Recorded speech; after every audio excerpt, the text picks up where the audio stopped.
Face చేసినామో మనకు తెలుసు. అవి అన్నీ గుర్తించి మన పెద్దలు మనకి అవకాశం ఇచ్చినందుకు వారికి ప్రత్యేకమైన ధన్యవాదాలు తెలియజేసుకుంటున్నాం. కాంగ్రెస్ పార్టీలో కష్టపడ్డ కార్యకర్తకు ఎప్పటికైనా న్యాయం జరుగుతుందనేదాన్ని నేనే ఉదాహరణ. మా ఎమ్మెల్యే సార్ గారు చాలా సపోర్ట్ చేశారు. మేము క్యాన్వాసింగ్ వెళ్ళినప్పుడు మమ్మల్ని కాంగ్రెస్ కార్యకర్తలు వస్తే పెట్రోల్ వేసి కొట్టాలి అని కూడా చెప్పింది.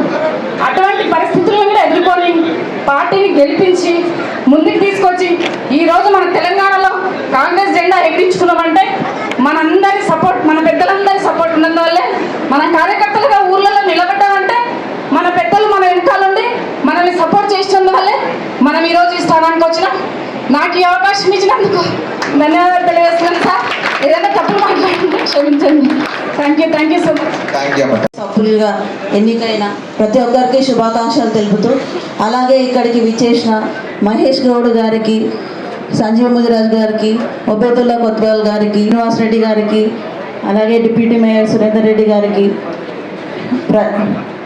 కాంగ్రెస్ నాయకులకు, కార్యకర్తలకు అందరికీ నమస్కారాలు తెలుపుతున్నాను. Thank you.